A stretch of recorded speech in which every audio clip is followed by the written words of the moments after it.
he's losing control because all of the parents are like, I don't have to listen to you. You're just a headmaster. yeah, you're not my dad.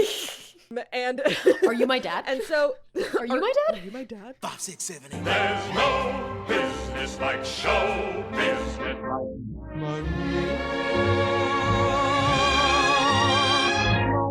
Mamma mia, here I go again. My Of the music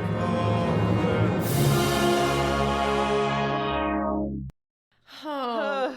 I was talking about the podcast to a couple people at the picnic, and I was telling them no one had heard of this movie, or like some of them had heard of it like vaguely. Yeah. I was trying to explain to them, I was just like, it's a Christmas zombie movie musical.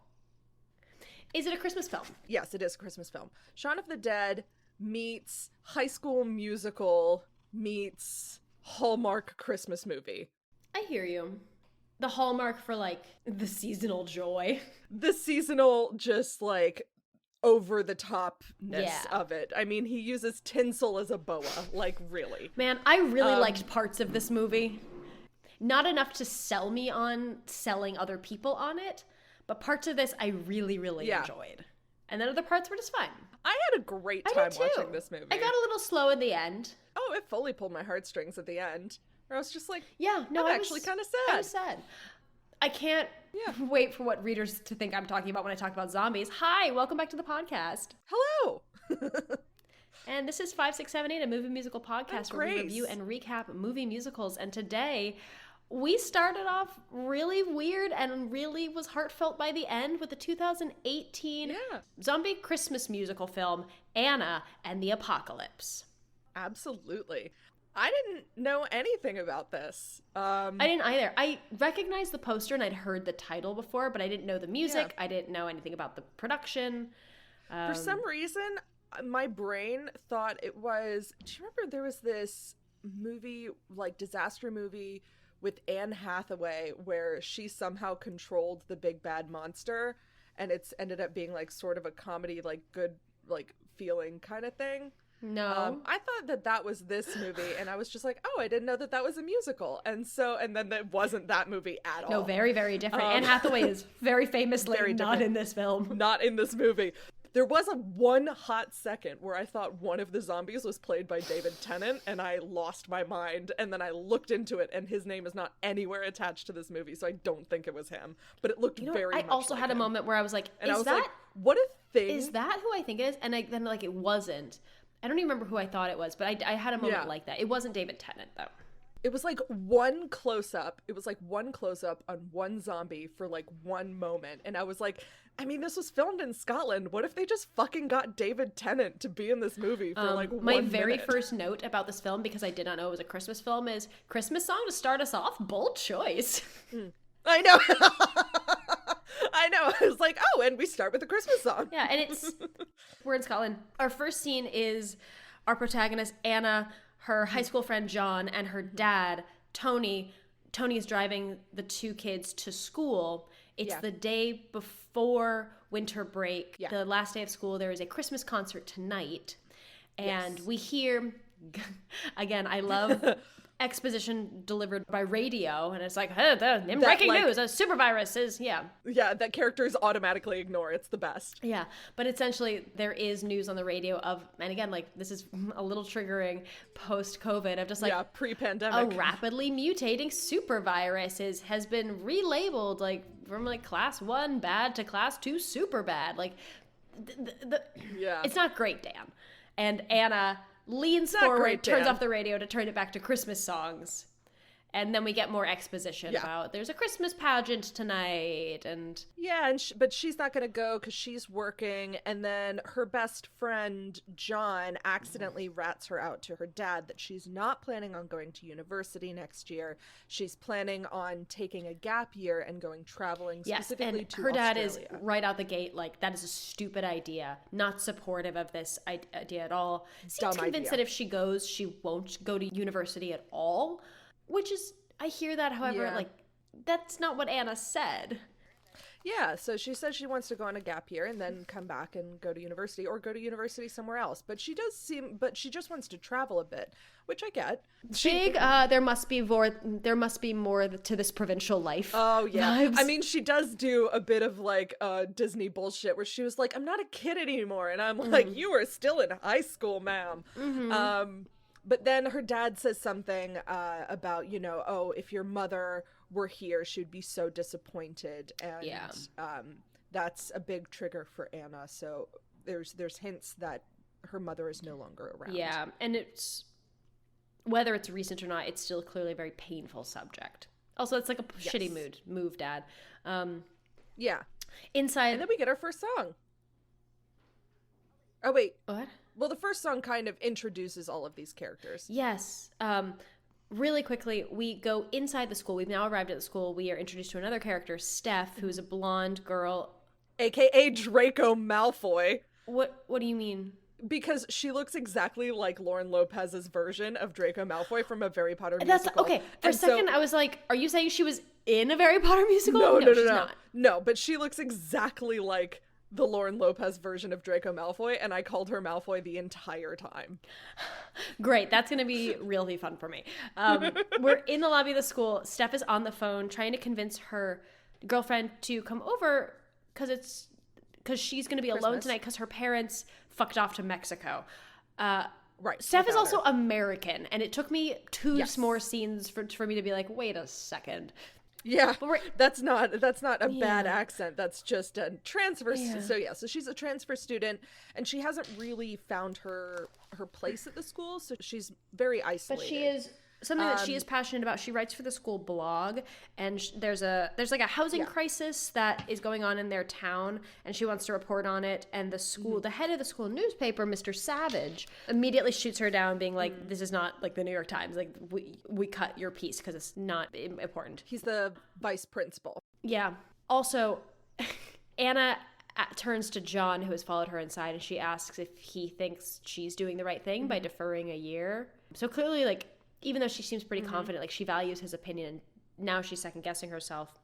We also established that Vice Principal Mr. Savage confiscates Steph's car keys. Something about, like, if you park on school property, you can't... Yeah, at least, like, during the school day. It becomes school I guess property. To stop kids from leaving? Yeah. I don't know. Maybe it's a thing in Scotland. You can't take my fucking keys, Well, then man. I guess you're not allowed to park on property. Anyway, we get our opening number. Yeah. We get our first song called We All Have to Break Away. It's an I Want this sort song. of really introduces us to each character's struggle of, it's an I Want song where, I want to Anna just venture in the really Great wants White to somewhere. leave town and explore a bit. Steph, aka Draco Malfoy, is looking for a way to sort of express herself. John, the best friend, is very obviously in love with Anna and doesn't want her to leave. We also meet Chris, who's a filmmaker, and he's kind of struggling a bit with whatever assignment he has or something. Do we meet Lisa as well? We don't meet Liza yet. No, we meet her after the song. It's really, the focus for this song is really on Anna, Steph, and John. Steph. Yeah. The lip syncing is just okay. It's not great. Yeah, it's hard to do lip syncing well, especially with anything that sort of is any sort of like a belt or a high note, because you just don't see their throats working. Like, you're just like, oh yeah, you guys definitely sang this, but like you're now lip syncing it while you're, filming this. After the song ends, we move into we're still in the hallways. One thing that we see in the background during this song is that there are some people that are sick. We also learn that like 4 students have called out sick for the Christmas pageant tonight. It was weird. And Mr. Savage, they are in the auditorium. Yeah. Yes. But Mr. Savage is almost taken out by a star that's like, when I say taken out, I mean like someone trips over a wire and it flies. It's like part of the set decoration and it flies forward and he's almost hit by it. And that's going to come back later. Big Chekhov's gun. Chekhov's Star of Bethlehem. Great. Amazing. We also meet Nick before we meet Liza. Actually, I don't remember who they meet first, but we meet Nick, who is Anna's ex. They didn't really date. They hooked up, and it's kind of awkward now. It's not really clear about why they stopped hooking up as of now. Yeah. But there's definitely some like bad tension between them, and he's like kind of machismo about it and like a bit of a bro. And there's definitely some tension as well between John and Nick. I wrote down, I don't remember who says this, but I think it's Anna says to Nick, "You are such a child," about like something immature he does, and he goes, "A sexy child." Yeah. Wait, no. Like, no. That was good, yes. Then we meet Lisa. No, didn't like that. At all. Redact that. I'm tired. Then we meet Lisa, who is one of Anna's best friends. We learn that Anna and Chris are dating. Yes. Liza and Nick. Or Liza and Chris. Liza and Chris are dating. Like, one syllable names. We see Steph tries to get Chris to help her with like her homeless video campaign, because she's like, if the school won't print it, then I'm just going to take it straight to the news myself. You can help me. And Lisa says, that's okay, right, as long as that would mean you would miss the pageant tonight, but as long as you're back to hear my song, because Lisa's singing in the pageant. Right. Yes, she has a song about Santa. Yeah. Ominous. And then we get a sad ensemble song called Hollywood Ending. The refrain being, there's no such thing as a Hollywood ending. No such thing as a Hollywood ending. It starts with John, who clearly wants to be with Anna, but thinks he isn't cool enough. Then Anna gets her own verse after seeing Nick being an absolute dick. Yeah. I didn't mind the lyrics. The choreography left a lot to be desired for me in this number. A lot to be desired. It really wanted to be stick to the status quo. It really did. I really wanted it to be stick to the status quo. And I don't know if it was the choreography could have been more complex or more compelling, or they filmed this 9 times in a row and they used the take where everyone was tired. But yeah. It was low energy. But I also don't know like how much the choreography helped with that. You know, I don't know. Yeah. Because there was a lot of sitting down and pounding on tables and like posing. There's a lot of posing. And also it just felt like nothing was ever given 110%. Yeah. Like even the pounding, I was like, you're not pounding. You're not selling me that you're pounding on the table. Because there's a way to do that and not hurt your fucking hand. Yeah, of course. Then after this song finishes... Oh, and the teacher sings, Mr. Savage has a verse. Oh, right! He does! Mr. Savage comes in and, like, glares and watches them and has, like, a little mini moment to himself. And honestly... I guess the purpose of this song is life... Like, we're sad, the ensemble is... Like, what are the lyrics? Well, just, like, that they're starting to move out of, like... childhood hopes and dreams and into like what real life actually is, and I'm like, you're 18, you're not there yet. This song seemed a lot more like it was written like a pop song. Yeah, more than the other ones were. In that, like, I look at the lyrics and it's like, oh whoa, like a lot of like ooh does yeah, a lot of vocalization. Okay, the chorus is, no one tells you when you're young, life's not like the books, the films, or the songs. We've been living a lie for far too long, and we're tired of pretending there's no such thing as a Hollywood ending. I like there's no such thing as a Hollywood ending. I liked the refrain, but I don't know, the lyrics left me wanting more, and the choreography left me wanting more. Like, this could have been better. Anyway. Yeah, absolutely. The song finishes and Anna's leaving school and runs into Malfoy, trying to break into her own car because the vice principal has taken her keys and she hasn't been able to get them back. That's why. Yeah. So that's why. So she's trying to break into her own car, but it's not working. And like, there are some people who laugh at her as they walk past, and Anna tries to like have a moment with her and like, no, you know, oh, she makes a shitty comment back. Steph is just not in a place where she can hear it, and she ends up, she was just like, I've been abandoned here, and she does make a shitty comment where it's like, at least you don't have a mom who's on your ass all the time, and Anna, again, that's a trigger for her, and she absolutely just like fucking dips, and she runs away, and she bumps into our first zombie, but she like fully doesn't make eye contact, so she doesn't notice, and she just keeps walking away. Yeah. Cut to the bowling alley where Anna works. John visits her. He also works, though he's just not working. It's evening now, and Anna's just, like, miserable. It's Christmas Eve, and she's working at a bowling alley. Or, sorry, it's not Christmas Eve, but it's the day before her Christmas break. It's definitely a Friday. Yeah. Cut to ominous zombies walking towards the school. Then we cut inside the school for the Christmas pageant. Oh, my God, this penguin song. I didn't even write anything, but there were, like, 2 teenagers dressed up in inflatable penguin costumes singing, trying to break dance. Trying to break dance. Are they singing, or are they like no, lip-syncing? It is a recorded track. Okay, they weren't even lip syncing, and it ends and there's like dead silence, with, like, and then scattered like confused applause. And then we get Lisa's song. Liza's number. Was it Lisa or Liza? I kept writing Liza. I thought it was Lisa. Maybe I'm wrong. I can look it up. I don't know. No either way, in this song, she just wants to fuck Santa. Am I right? Like, yeah, it's oh god, this is gonna kill me. Where are you? Lisa. It's Lisa. I just wrote Liza the whole time. Lisa. Okay. This song is too sexual for a high schooler. It is a secretly not secret, very sexual Santa song. Oh my god, can I pull up the lyrics? I had them open earlier. Oh god. I loved it. They were wild. And then she had like, shirtless teenagers. Background dancers with like candy cane poles that were like teenagers but like humping the thing. And I was just like, what is happening? Who allowed this? Where was dress rehearsal? Well, that's the thing. We see Mr. Savage up in the booth, and Anna's dad is up there too because he's running lights. And Savage is furious. He's like, what the fuck is this? I don't know if it wasn't rehearsed or she changed the song last minute. How did he not But he doesn't know, and he's Yeah. pissed. So he goes down to like literally like drag her off stage with a cane. And he's distracted because he hears like thumping outside. And he's like, stop that, whatever you're doing, stop that. And then the banging doesn't stop. So he's like, I'm warning you, because he just like throws his weight around. This guy, we didn't establish this.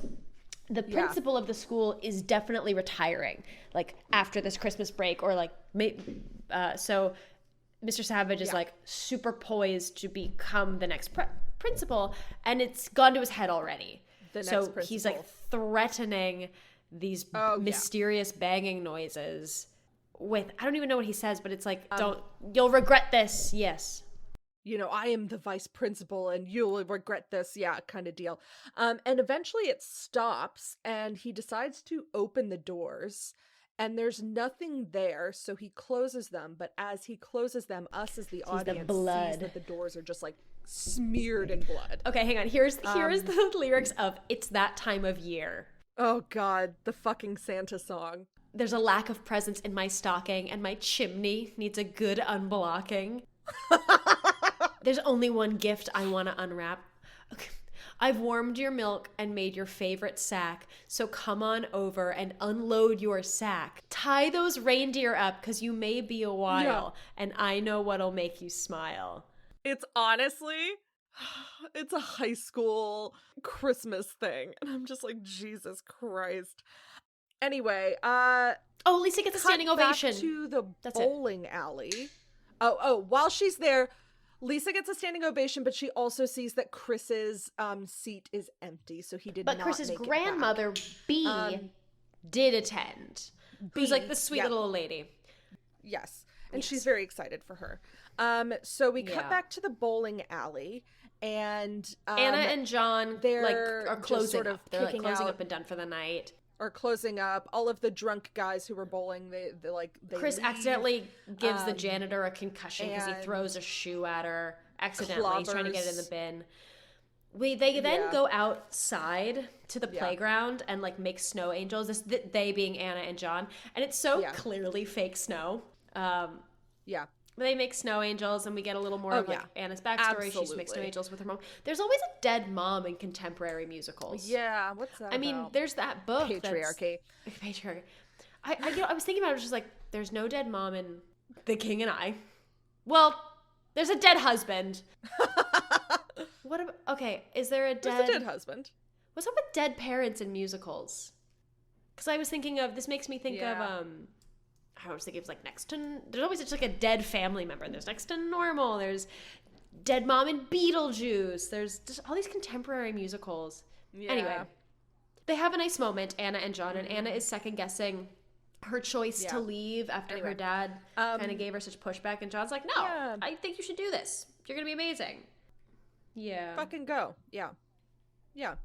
And they just have this cute little bonding moment, and John's obviously like head over heels for her. Knows. And she's not. And she knows, but she's not reciprocal. Like, she doesn't reciprocate the feelings.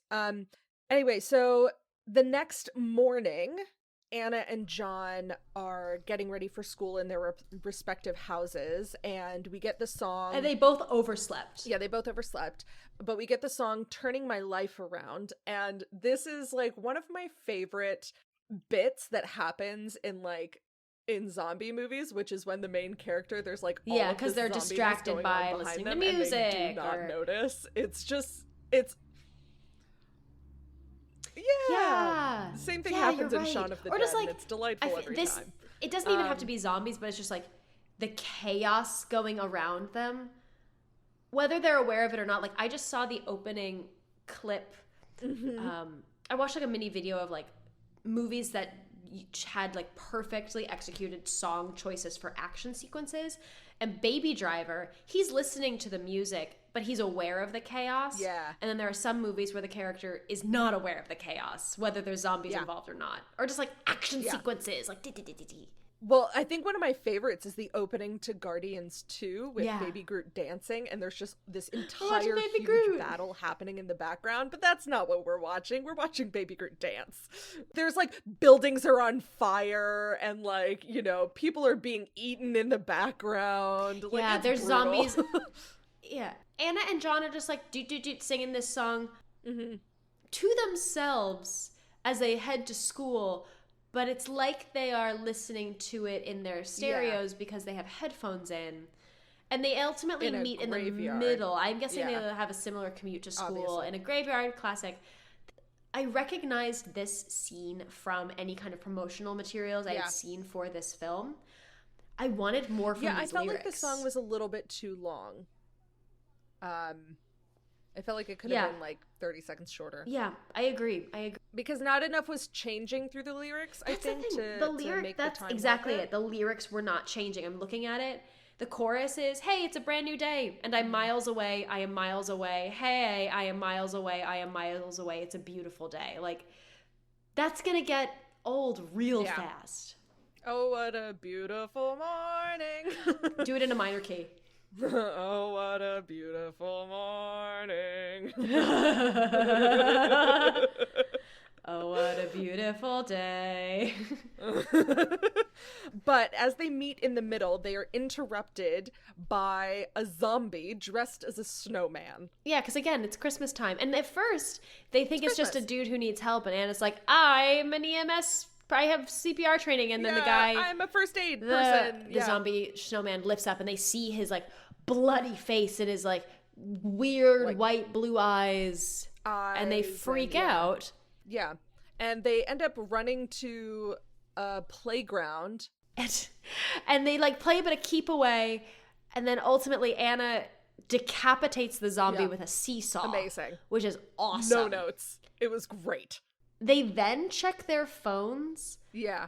But they have no signal. So remember, this came out in 2018. Yes. We had the whole like some people had internet but some didn't. Like they had it on their computer later but not on their phones. Right. Confused me, but they have no phone signal. So even if they still can access the internet on their phones, their phone like they are not able to access like their data. Yeah. Yeah. Then we cut to... Well, there's a great moment They have a quick scene. There's a quick moment of reason where they're like, after the zombie unusually for zombie movies, the zombie's head is still alive. And they have a bit of a, John and Anna have a back and forth where Anna's like, there's no such thing as zombies. Like, this is not possible. And John's like, look at the fucking head. That's very clearly a zombie. Yeah. They then hear a distant explosion and both realize neither of them saw their parents this morning. Right. So then we cut to the school. Oh, sorry. Anna and John are like, maybe the internet's still up. Like, let's go into town. Very quick shot. It's much worse in town. Chaos. So they think, you know what? I bet our parents are still at the school from the pageant. Let's go there. Our parents will know what to do. Inside, cut to the school. The parents that are stuck there, including Anna's dad, the parents very much do not know what to do. No. Well, and Mr. Savage says, and Anna and John end up deciding to go to the bowling alley because it's closer than the school. And they're like, maybe we can just sort of like regroup there, use the internet, figure out what's going on. So we cut to the school and the parents are all panicking and Mr. Savage is trying to take control of the situation and saying, it's like, listen, the army is coming. We just need to stay here and they will evacuate us. I have set up a little office. He's kind of reveling in this chance to not only be in charge of children, but be in charge of other adults. Lord over everyone. Yeah. Yeah, so there's this military broadcast that the military's coming into the town to take everyone out, and everyone sort of decides to stay at the school for the rest of the day, basically, to wait out and hope for at the school. Lisa has also stayed overnight, and she's there with Chris's grandmother, and they're worried. But they say, like, Chris is going to be okay because Chris has seen every horror movie ever. He's got great instincts. Cut to the bowling alley. Anna and John go into the bowling alley. Chris and Steph are there. Chris has the common sense of a golden retriever. He's like, oh, hi, guys. Yeah. Like, clearly, if he's seen every horror movie, he's the first to die. Yeah, exactly. I know. If they've been bitten. Steph is just like, have you ever been bitten? Like, Steph immediately is just like, have you been bitten? Like, get away from me. Like, that sort of thing. And then, Chris is just like, Steph also shows Anna and John a news video. So I guess the Wi-Fi is still up, even if their, like, cell phone data is down. And they see a news... Yeah, they see a news bulletin about the outbreak. Maybe like Ethernet or something. And again, still a little too close to COVID to feel comfortable watching anything that contains an outbreak, which is why I haven't watched Station 11. Anyway, our foursome hang out in the bowling alley where it's safe. The boys are dumb, talking about like which celebrities they would still like fuck, marry, shag. Fuck, marry, shag is the same as kill, marry, shag. Well, which celebrities they think will have survived, and at one point it's like, oh, Robert Downey Jr. will be fine, Ryan Gosling would be cool either way. And then they bring up Taylor Swift, and John's just like, don't you dare even think about her being a zombie. And then we cut to the girls, and they're just like, do you think that Paris is still alive? Like, do you think that Paris is standing? And they're like, yeah, the French will be fine. Yeah. The girls go into the bathroom. They hear a mysterious noise, and the janitor from earlier that John dunked on the head and concussed has somehow become a zombie, and it tries to attack them, and Steph manages to kill her with the toilet seat. Yes. But just then... Fucking Malfoy's brutal, man. Brutal. The blood budget on this film. Excellent. Just then, more zombies burst through the walls. And it's the bachelor party from the night before. Yeah, it's the drunken bachelor party from the night before. And so they go into the main room, and then there's just like a big old zombie fight where... Again, they found object fighting. Just a bunch of great found object fighting, especially with like bowling balls and bowling pins. Steph like stabs someone through the throat with a spatula. That was great. Awesome. Steph is my favorite. Yeah, it's a good... Steph is absolutely the hero of this movie. Yeah. And they managed to kill the zombies. They managed to kill all the zombies. Yeah. But it was hard. Like, they kept coming back to life. They had to go for the head. This is an example of always our double tap. Main characters learning what works and what doesn't when killing zombies. Exactly. Now, to be fair, these are slow zombies, which is helping. Should I do my gripe now, or should I do my gripe later about the speed? Tell it to me. The zombies have very inconsistent speeds in this film. Some are just truly like the slow, staggering, that horde that you see. And then some are really fucking fast. And I feel like if they're going to be fast, they can't also be slow. If it's based on the person's physical abilities before they died, that's fine.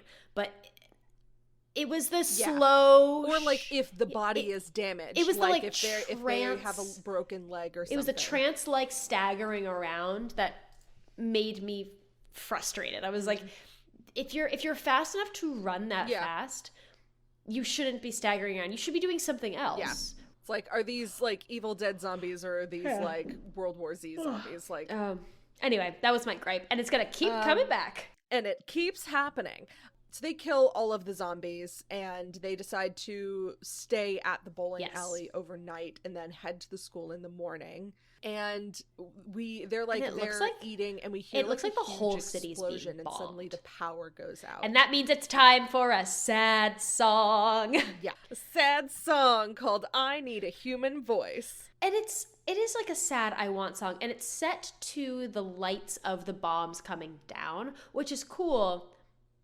But it's a very static song physically. They're all just standing in a row with some close-ups. Yeah. Which Watching? Yeah. It could have been more visually interesting. It was just it felt like like that's what they did on stage.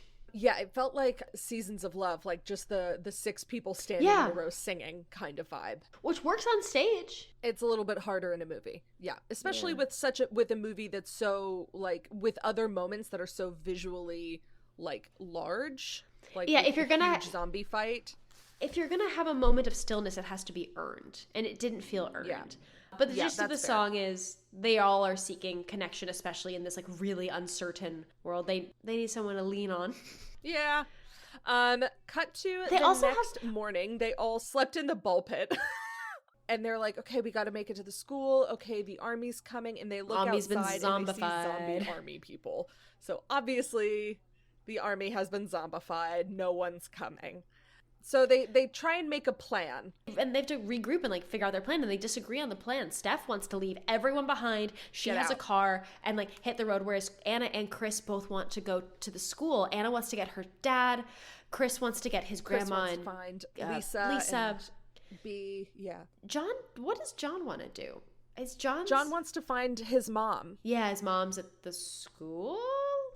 I think he assumes. So they're divided, but Chris actually comes up with an idea. They're like, how the fuck do we even get out of here?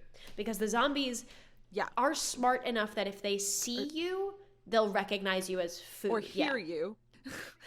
They take the ball pit, which is just like an inflated swimming pool with the plastic and they walk balls with in it covering over their heads, because then they don't look like people. Then they just look like a weird thing, and the zombies can't register what it is. And it works for a while. Yeah. And then it doesn't work. A zombie who's like lost his legs and has to crawl sees Anna from underneath the pool and like freaks out and like comes over them, and they're trapped under the ball pit. And oh no, the ball pit gets tipped over, but it's jackass Nick from Anna's hookup. And he saves them. He's got like a blood-soaked baseball bat, and he's been kicking ass all over. Wrapped in barbed wire. Classic zombie film. Him and his boys, with a Z, have been looting the town and just killing zombies wherever they can. Yeah. Yes, and they're enjoying it. Like, they're like hooting and hollering. They're having a good time, and they absolutely rescue these people, but they're jackasses while they do it. And we have the song "Soldier at War," which is honestly the worst. Here's the thing. This is my favorite fucking song in this entire film. The final pose is what sent me off. Like, he's such a fucking poser in the most literal But that's word. The point. It's so funny. Point. Okay. Imagine what is the Mamma Mia song? Don't go wasting your emotion. Wasting your emotion. Yeah. Something, all your love on me. What is it? I don't remember, Anna. Oh my god, the lack of verb is gonna kill me. Put all your love on. Take all your Oh my god, I'm losing my marbles. Anyway, it made me think of that, the crawling in the sand. But it's the lyrics are, when it comes to killing zombies, I'm the top of my class. The random falsetto line that was always Here's in the there. Thing. The reason I liked this song is this actor knew exactly what movie he was in, and he gave 110%. Even if there was no very little choreography, he filled every moment. Well, and it's really funny because he's obviously trying Yeah. to show off to Anna because he still has a thing, like he still has in his head that he's into her. It's him and his boys, and and they're kicking ass and like taking out all of these zombies. But like he's also just like, step aside, girls, step behind me, like I'll take care of it, like kind of vibe. And at the very end, he's like being pushed down by his boys in like a shopping cart, and he like poses with the thing behind him, and Anna just walks right by him while he's posing, and it was incredible. I also like this song because the wordplay is a lot better in this song. The lyrics are a lot better. Like there's no repeated lyric except for the chorus, but there's not repeated lyrics within the chorus. The chorus is when it comes to killing zombies on the top of my class. While you've been hiding, I've been kicking some ass. I know the best form of defense is attack. Great lyric. I know what I'm fighting for. I'm a soldier at war. Yeah. So like the chorus repeats, but the verses are new. The bridge is new. It felt like a musical theater song. It did. I just really liked this song because this is what I had been wanting from the previous songs. Anyway, I'll get off my pedestal, my high horse. Then we cut to the school. All of the parents are just like, okay, no, time's up. We're not waiting anymore. Obviously, the army's not coming. Yeah. Savage is losing control. Savage is losing control, and he doesn't like that. At one point, Lisa goes to him and is like, what should we do about B? She has a heart condition. And he's like, well, what do you think humanity does whenever it's on the brink? And she's like, I don't know, help each other. And he was like, no, they like cut their losses. He's a big old asshole, but he's like losing control because all of the parents are like, fuck this. Obviously no one's coming. I don't have to listen to you. You're just a headmaster. Yeah, you're not my dad. Are you my dad? And so, are you my dad? Are you my dad? Gorgon rolls a nat Correct. one. Anna's my dad. But we see Savage have an idea. Yeah. A bad idea. We don't see what the outcome of is it. Cutting back to our group, John and Anna have a moment. The group is walking through town as this like horde, but trying to John get to and the Anna school. have a moment where they're just walking together and like pushing each other in a shopping cart. And John says like, hey, there's a plus side of all this is that you can't leave now. Like he doesn't say it like that, but he's like, oh, that's good for me. And now you're not leaving. Now you're and not Anna's leaving. Like, well, yeah. I'm still gonna try. And he's like, what are you talking about? There's like a fucking apocalypse happening. But Anna tries to subtly remind John that you're my best friend. You're my best friend. Not my boyfriend. Friend. And to be fair to him, like he takes it and processes it, and he is a nice kid. And and they continue on and catch up with the group. And they decide that the quickest way to get to the school. Let's take a shortcut, dear reader. If you are ever in a horror film, you know what never works in you know movies? what you shouldn't do? Take a shortcut. Do not take a shortcut Through a Christmas tree farm. Through a dark fucking Christmas because tree like we have to make it to emporium. school before sundown. No. And I was like, maybe then you should run instead of pushing each other in shopping carts. They're like, oh, there's no zombies here. There are very much zombies here. They are dressed as Christmas elves. It's horrifying. And the group gets separated. Of course they do. And they get ambushed. They get zombified. And all of Nick's boys get killed. And they finally, like, sort of escape. And there's been this running bit where Anna can't remember the name of all of Santa's reindeer, and John finally at the end, like, they escape from these zombies, the boys get bitten and turned, and so John is like, oh, by the way, like, I finally remembered all of the reindeer, and like spouts them all off and like raises his arms in triumph, and a zombie grabs his arm and bites his hand. It's really sad. It is. And they're like slightly separated from Steph and Chris and Nick.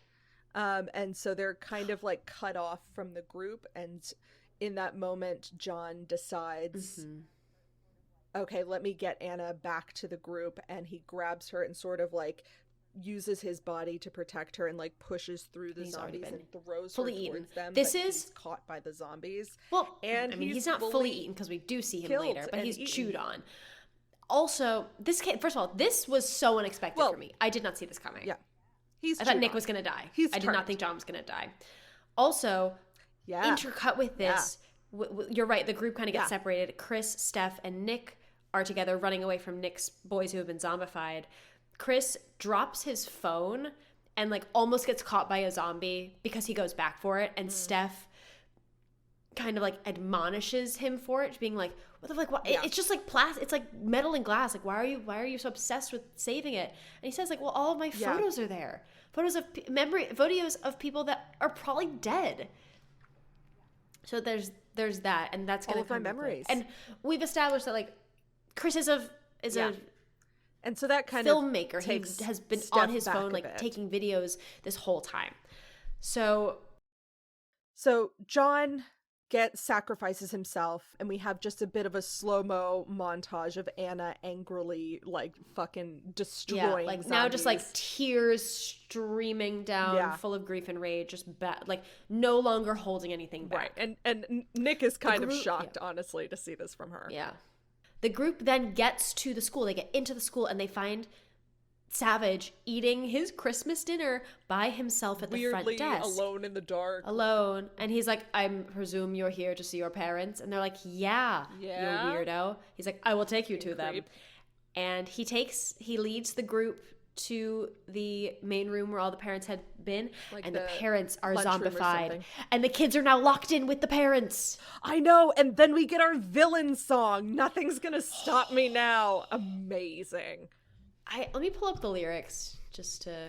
Yeah, so basically what has happened is Vice Principal Savage has let the zombies in as sort of like a last-ditch crazy measure of control, and he has let all of the parents be turned into zombies and has corralled all of the zombies into like what is essentially the cafeteria and has locked them all in together and is like alone in this school like crazily eating his own Christmas dinner.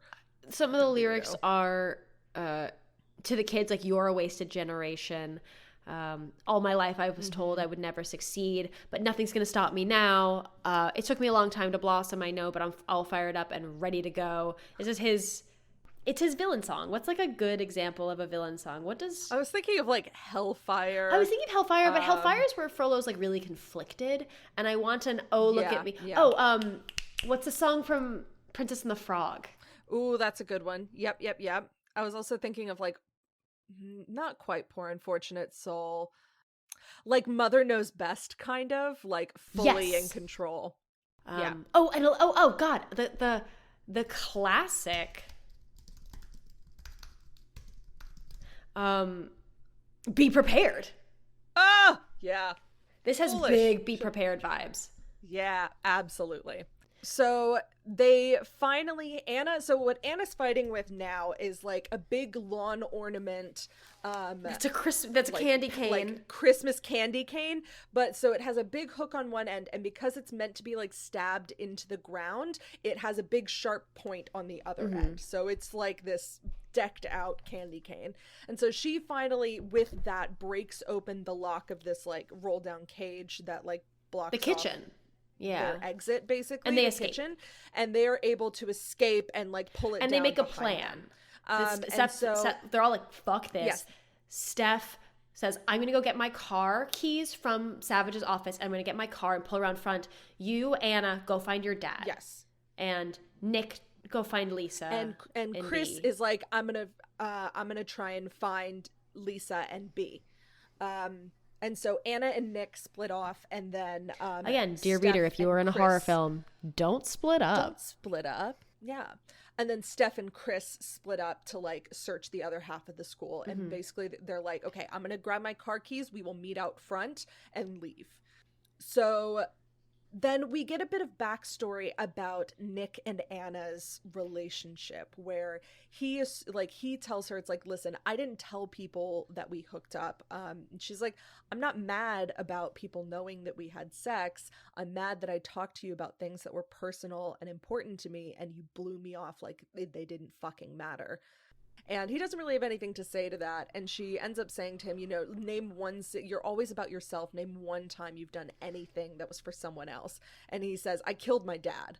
And it turns out that his dad, who was in the army, was bitten.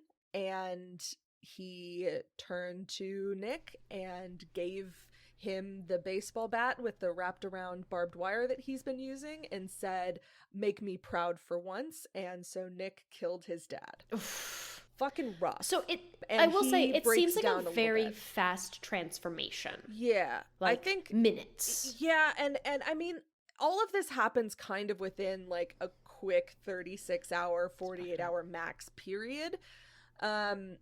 And so I think because it's a tight time frame, characters have to make emotional development faster than they might otherwise necessarily. It's a 90-minute movie.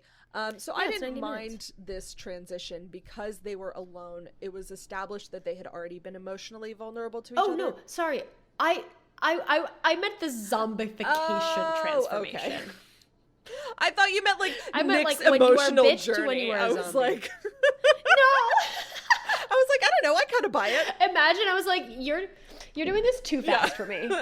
I need more time. No. I mean literally from when they're bit to when they're turned It's into unclear zombies. how fast the transformation happens. I don't think we ever fully understand how fast it happens. Maybe it's Just like we never established how fast they run. Yeah, maybe it depends on where you're bitten, how fast it gets to your brain or your heart or whatever it is. Yeah. So because it feels We are like trying to apply logic to a zombie movie. movie.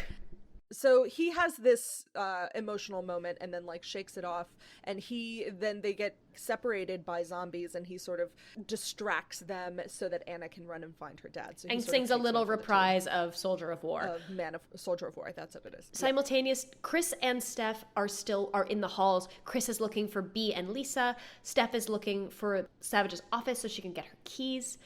And Chris hears Lisa's Christmas song playing very faintly in a storage closet. Turns out Lisa's hiding in the storage closet because the zombies broke in when Savage let them in, and everyone panicked and ran. And she hid with Bea in this closet, but Bea had a heart attack because Bea had been complaining that like something was wrong. Her heart wasn't hurting. She hadn't been able to take her medicine because they'd been locked overnight. She died of a heart attack before Chris could get to them. Yeah. And there's a really sad moment where Chris is like, at least she died, not one of them. And he says goodbye, and he and Lisa hug. And it's quite a sad moment. Honestly, the end of this movie is very sad. And so they end up going like around where the offices are, but there's all of these zombies. So Steph decides that she's going to crawl, like she's like, I got this. Like, let me just get into the office. I'm fast. I'm sneaky. I can do this. Like so army she crawls crawls under some tables. She almost army crawls under some tables, almost gets caught, but this one zombie gets distracted by tinsel above him, and that was the zombie that I thought was David Tennant.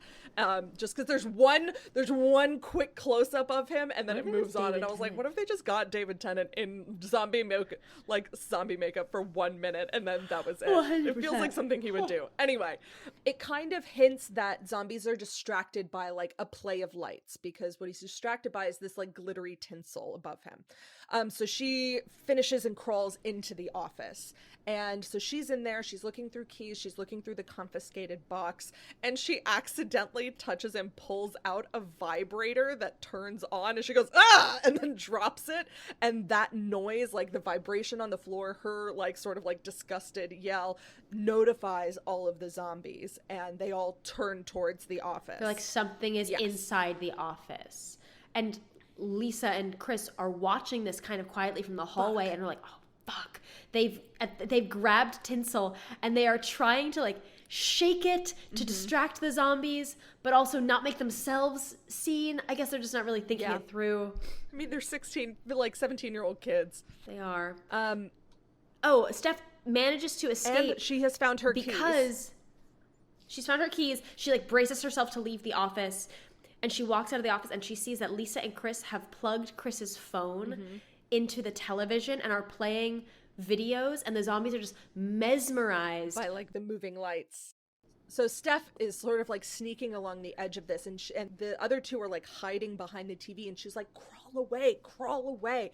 And so they go to like kind of sneak away while the zombies are hypnotized, and just then his phone battery goes low and the video stops, and all of the zombies turn to see them because they're moving, and they grab them, and Lisa and Chris get bitten. Yeah. What is that quote from Jurassic Now Park? They can track movement. Yeah, where it's just like Yeah, where the T-Rex can track movement or whatever it is. Yeah. Keep absolutely still. His vision is based on movement. Very similar. So Chris and Lisa are bitten, but they're able to somehow turn the video back on so that Steph is able to escape. But they've both been bitten, and so they have this really quiet moment together where they're just sort of watching the videos of their life and watching the videos of their friends, and they hold each other and they share a kiss, and they wave goodbye to Steph, and Steph leaves, and they stay because it's over.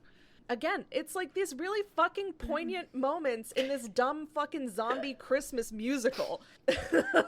Cut to the theater. Yes. Where the pageant was. Yes. Anna walks into the auditorium and discovers Savage is still there, and he's using Anna's dad as bait for zombies. Yeah. And he's like in a top hat, and he's using tinsel as a boa. Like he's off the deep end.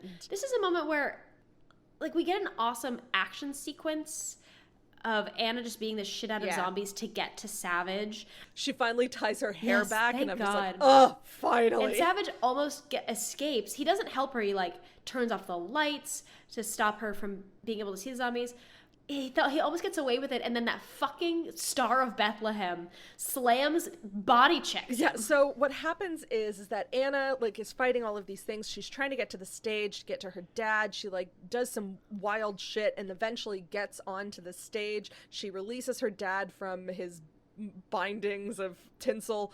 And, very easily, famously durable tinsel. Famously durable tinsel. And so she hugs her dad, and just then Vice Principal Savage is like, oh, is this a group hug? And they're just like, whoa, you are a villain, my man.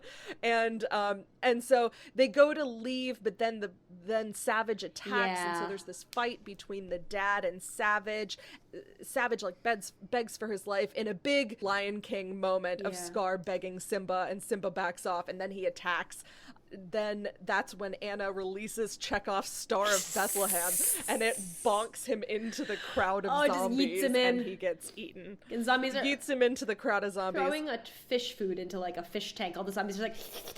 Honestly, what a fun sentence. Chekhov's Star of Bethlehem yeets the vice principal into the group of zombies. The zombie horde. I think it's my favorite. It's my new favorite Chekhov's sentence. gun.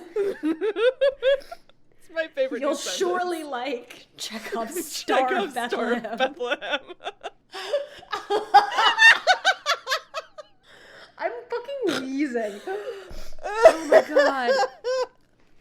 Good. So just then, Anna is like, okay, Dad, we have to go. And he reveals that he got bitten on his leg. They have a sad goodbye. Tearful Nick goodbye. Arrives. So and Nick he says, has survived. Her dad says, he's proud of you after all. Still don't like the boyfriend, but I'm proud of you. Yeah, and she's like, he's not my boyfriend. So they say goodbye, and they leave him stays behind in the auditorium, and they run out, and they get outside of the school, and they are sort of pinned in this area, this part of the parking lot. They're surrounded. They're like chain link behind them. There's zombies behind the chain link. Like both sides are coming at them, and they have this final song called "Where Is the Light?" It's called "I Will Believe" or something like that. The chorus is like, "Where is the light that used to shine?" Yeah, but where's the hope that used to shine? One of the main lyrics where is is the "Where's light the that light?" once was mine? But while there's still hope, and while I still breathe, I will believe. This song did absolutely nothing for me. It was too long. The song was too long, and like after these emotional like gut punches of like losing John Chris sacrificing and Lisa. himself, of Chris and Lisa's like very sweet goodbye to each other, of Bee's heart attack. I needed an 11 o'clock number. I didn't get it. I didn't get it. And then my favorite fucking line, right at the end of this song, you hear tires screeching. Fucking Draco Malfoy pulls up in this beat up fucking like 98 Toyota, and it's just like, boom, saved your life. Get in. I wanted her to like run zombies over. And she didn't. She just like very safely goes in between. They didn't have the budget. They didn't have the budget for that sort and also of like if you're considering the longevity of your car, you don't want to damage it in the apocalypse. But they get in. And they just careen I don't over wanna there. yeah. We get a reprise of No Such Thing as a Hollywood Ending. And they drive away. And the future looks bleak, but our trio seems hopeful as they leave town. Yeah, they just drive out of town, and that's the end. That's the fucking end. Merry Christmas, y'all. Merry Chrysler. Yeah. Happy Honda days. What did you think? Overall, I enjoyed this movie. That is the most general statement. Overall, I enjoyed this movie. I'm sorry, is there a gun to your head? I enjoyed this, I say as I'm reading the statement that this person is forcing me to say. No, I did enjoy this movie. It pulled on my heartstrings at the end. It definitely had some twists that I was not expecting. I was not expecting John to die. Yeah. I liked the music. I felt like as a pop song, most of the songs were really fun. As a musical theater song, I was left a little bit wanting. Yes. Yeah. I wouldn't choose to watch this, but I would watch it again if it was like on TV or if someone had it playing. Yeah. I wouldn't avoid watching this. I don't think I would add it to my Christmas repertoire. This is not a film I would watch like every Christmas. Merry Christmas. I wouldn't watch this every year. I enjoyed it more than I've enjoyed some of our less savory ones. Love that it was a tight 90. Hell yeah. It's this funny thing, and I'm sure you're going to talk about it, but I wanted it to be stronger overall. Performance, editing, singing, dancing. I kind of like held it to a pretty high bar, which has been set by other fantastic movie musicals that we've seen, and then it fell short. Right. Do you want to do some dramaturgy? Yes. Dramaturgy report. Dramaturgy report. Now. Okay. Rad. Okay. This was directed by John McPhail. He is a Scottish film director and screenwriter. Mm-hmm. I don't know if we would know anything he's done. This was made by a lot of people as like one of their first things. Well, I figured you were going to talk about the conception of this for... Yes. Yeah, I don't have a lot. It's just he still works. There's like nothing in his bio post 2018. Granted, we had a global pandemic. Yeah. But he's a Scottish film director and screenwriter. Yep. And the cinematographer for this film is female cinematographer Sarah Dean. Hell yeah. No bio to be found, but still working. Does a lot of television, but like, fuck it, still working. A lot of credits. Most recent credit is a lead cinematographer on what looks like a, not BBC, but like Masterpiece PBS. Theater. Masterpiece PBS series. Like Amazing. DP'd on it. Yeah. On an episode, but still, like, making money moves. So yeah, but what you said is true, where it was a lot of people's first films. First thing. So one of the writers of this, Ryan McHenry, came up with this idea in like 2009 while he was at the Edinburgh College of Art. He wanted to do a zombie musical short film. So he ended up writing and directing a short film titled Zombie Musical, which won some awards. He got Best Director at the British Academy Scotland New Talent Awards. And then a Glasgow-based production company reached out and expressed interest in developing it into sort of a full feature-length film. Now, Ryan McHenry was hired to sort of co-write the screenplay with someone else. Now, in 2013, development was halted when Ryan McHenry was diagnosed with osteosarcoma. Mm-hmm. After he went into remission, he returned to work on it, and it was now titled Anna and the Apocalypse. However, in May 2015, he passed away. So he wasn't able to sort of see the fruition of this project. He never saw it come to fruition. And the film is dedicated to him.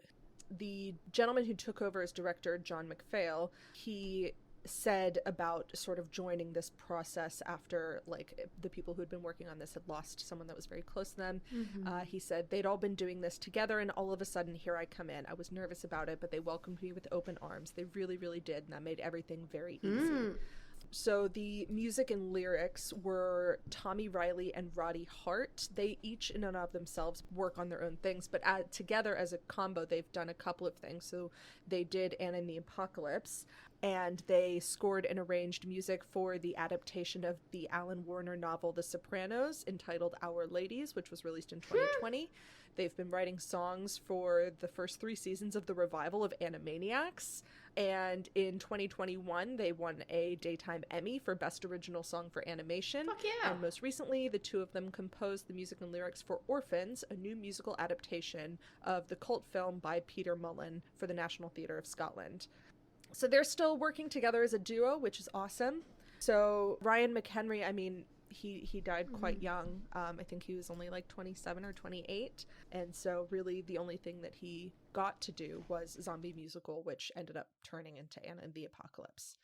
Most of these actors don't sort of have too much about them. I think the main one is Anna. Ella Hunt. So she was nominated for a Scottish BAFTA for her performance in this film. She began as a child actress. She was in The Intruders. She was in Les Mis as like a background character.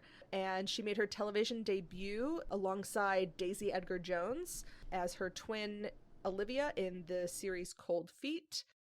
After that, she got Anna and the Apocalypse, which earned her a nomination, and she appeared in a couple of other things, but her biggest thing is that in 2018, she was cast as Sue Gilbert in the Apple TV Plus period drama Dickinson. So she's in that as, like, one of the main characters. I googled her. She's got something new coming up as well. In 2020, she had her first single, so she's still singing, but she's mostly focusing on her acting career. And she made her first professional theater debut in the 2022 production of Closer. So she's still working. Good for you, girl. Yes. Back to you. Reviews and reception. This film started off at like small film festivals. Like it had its premiere in September 2017 at Fantastic Fest, which is in Texas. It then had a European premiere in Spain at Sitges Film Festival. It got North and Latin American distribution through Orion, and then in the US it received a limited theatrical release in November of 2018 with a nationwide expansion on December 7th. It made it onto Hulu. It's on Hulu. I watched this on Amazon, actually. It didn't make a lot of money. I don't think it was set out to make money in the US and Canada. It made like $50K, which I think was the budget. I think it was more of a labor of love. It has average reviews. Again, I feel conflicted because like I held it to such a high standard because we've seen such fantastic things, but like this did not have the Hairspray budget. No. Or the Hairspray experience. Or the Hairspray backing. And that's okay. No. I guess I just wanted... But that's okay. Whatever. I always want Hairspray. You wanted Hairspray. Oh my god, for a second I thought I wasn't recording. You want to talk about like, since I'm already kind of griping, do you want to like gripe and giggle and moment of joy? Well, singing and dancing. Those are my gripes. I mean, there were a few songs that were cut. So there was like a full opening musical number with like a drunk Santa that was canceled because of poor weather conditions, which also kind of explains that one shot of like the zombie Santa right at the very end, because I think it was supposed to be the same guy. And then there was also a song called Which Side Are You On? That was Principal Savage and Tony, Anna's dad, but that was also cut, but it is in the Blu-ray extended version. Yeah, in general, I thought that, the singing was good. Yeah. The lip syncing was a little bit rough. And then the dancing just sort of, there was only one song, and that was the Stick to the Status Quo, except for not Hollywood ending. And like we said, it just kind of felt a little lackluster energy. Yeah, I wanted once more with feeling. Which is interesting because the fights were great. So I don't see why they couldn't do the fights both. Had a lot of I also energy. really noticed, like, the editing got really good 2/3 of the way into the film. Like, the Christmas tree sequence and everything, like, before and after that, there were a lot of, like, really well-timed quick cuts that, like, were funny and pushed the plot forwards. And the rest of the film just dragged for me editorially. Yeah. Or it just seemed very bland. It seemed very basic. And there was some really creative stuff happening later. I was like, oh, fuck, I want that all the time. Yeah. I guess I just want to have my cake and eat it too. Like, it's a zombie horror Christmas musical, but I also want it to be, like, cinematically gorgeous. Like, I know. I think my gripe is with myself because I am my own gripe. Because I'm always excited to see new works and to see people pushing the limits of genre and like trying new things and combining genres, which is always really fun. But then, you know, we're both kind of judging this harshly, but it's definitely like that's what I'm looking for, is like, you know, the pushing and the trying new things, and like sometimes it works and sometimes it doesn't. And so I just feel like my gripe is with myself. I feel like I should give it a little bit more leeway, because it was a lot of people's first thing, and it's pushing and it's new and it's weird and it's different and it's fun, and I did have a good time and I did enjoy the movie. And we're I feel being like too hard on ourselves. I think what you were saying about expectations being different than, I don't know. I wanted more full out dancing, singing. I wanted the lyrics to be better. I wanted the music to be more compelling. There were just so many things that just were just middle of the line, that overall I felt let down. And even if one of them, like, radically different, just like, give me 110% while you're singing. Also, like, this is famously one of my gripes. I don't like soft singing in musicals. It needs to be earned. And the final note in Anna's final battle song before she saves her dad was quiet. Should have been belted. Should have been belted. Yeah. And it wasn't. I don't know if the actress can belt. Yeah. I thought she could. Steph can belt. Steph has a great voice. Does. She's very much an alto. But you know what I mean? Yes, like, I do. Moments of joy, giggles. My giggles at the blood continuity was really great. It must have been so fucking annoying. They consistently had like old blood on their face that was always in the same spot area. Very good. God bless those makeup artists. My giggle is definitely, it's like, you're such a child, but a sexy child. Wait, no. Some of the lyrics, some of the dialogue was funny. It wasn't a drag. Yeah, was very. I just funny. wanted more. Also, John's light up Christmas sweater, A+, bad Christmas sweater. Now I want to watch Shaun of the Dead. Shaun of the Dead is good. I make plans in June. Hell yeah. For 4 months down the line. Do you have, moment of joy? You really liked Soldier at War. I did. I think my moment of joy was that very, very bad Penguin performance that was just so utterly cringe, and not as, like, there was just the scattered applause afterwards because I think everyone was in shock. It didn't need to be in there. It wasn't necessary. But you know what? Those are always my favorite That's songs, true. Anna, or the songs that don't need to be in there. Ones where it's like, ba-da-ba-da-ba-ba. Les Poissons, like, give me. Everyone I talk to, I tell about your Les Poissons story. Everyone. I have told everyone I know, 1, that they changed it in the French version, and 2, that it's not in the new one. I know. Very upsetting.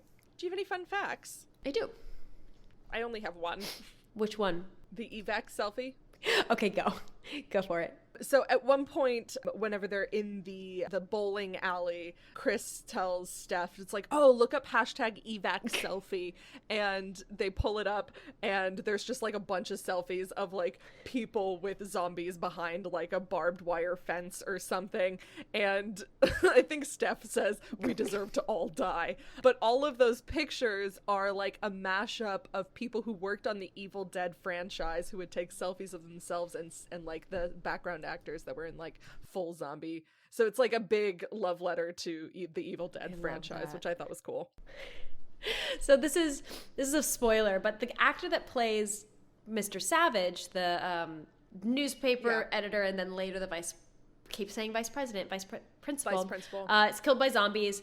He also was on Game of Thrones, and he played a character called Thoros of Myr, who is also killed by zombies. It's a zombie bear.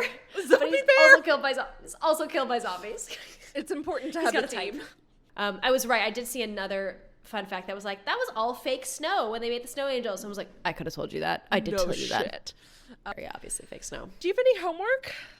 I can't decide if my homework is to watch the one song I liked. I think my homework is watch Shaun of the Dead. Yeah, do that. I enjoyed this. You know what? I would watch this on an airplane. I absolutely would watch this on an airplane. Yeah. And I'm picky about my airplane movies. I don't know what airplane would have it. Maybe like whatever you would fly to Scotland.